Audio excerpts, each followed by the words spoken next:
How do you see the ITB evolving for a country like Curacao? Well, ITB is definitely evolving positively. I think it's fair with a lot of energy. We have a lot of meetings, especially with European countries. So it's not only Germany, but it's the rest of Europe. And we get a very good sense of where we are in the market. And I must say that the signs are very positive for Curacao, especially in the German market. And speaking to some people here over the last few days, one of the things that kept coming up again and again was that there seems to be that sense that the Caribbean doesn't quite understand the German market. As I said, you've been in that market for 8 years, so you should know it well. How well does the Caribbean know that market? Well, I think one of the main issues we have from the Caribbean is that we see, and the things that we hear are that we come in when we need the passengers and we leave the market when we are successful in our main core markets, being, for example, UK or US. And that's one of the things that the tour operators don't like. So they're saying, okay, are you serious about the market or not?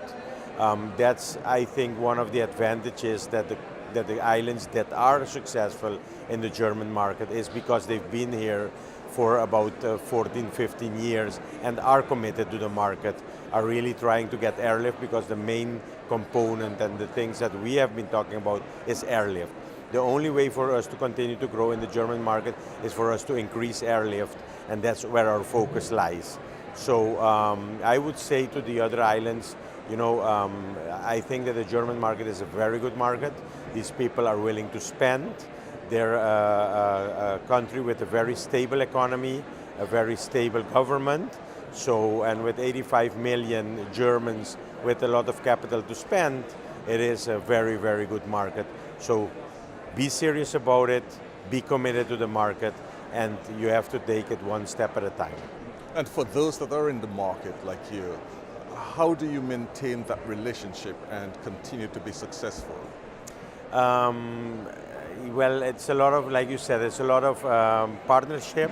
I think on the destination enable for you, you have to have German menus, you have to have German VIOs, you have to hostesses in the hotels. So you really have to embrace the German market. They are becoming better and better with their languages, but it's a warm welcome when you are able to speak and offer them German products and German offerings.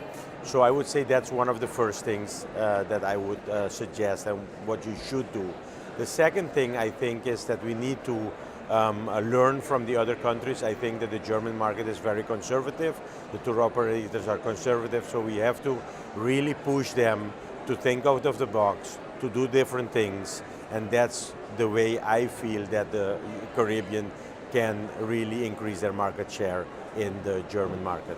So you're talking here about really just reorienting, relearning almost, if you may, and teaching the language and understanding the German culture, not just for those working here, but for the destination as well. Correct, definitely. That's truly key.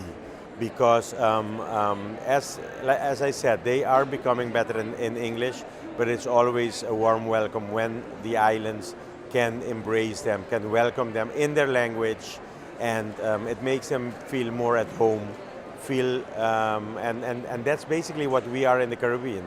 We stand for hospitality. We really, truly give the tourists a warm welcome, and that's the extra step you could take to give the Germans as well a warm welcome.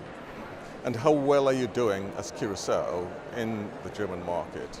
We are doing extremely well. We came from a very, very far distant fifth position in the market. You had the Dominican Republic, Cuba, Jamaica, and Barbados that were doing well. And now we are up there trading places sometimes with Jamaica for number 3.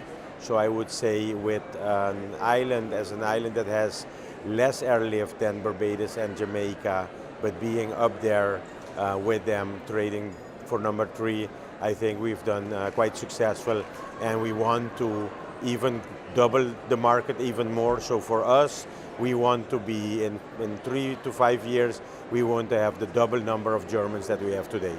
And what's that number? 50,000. Right now we are at 25,000, so we need to go to 50,000. How do you solve the airlift problem?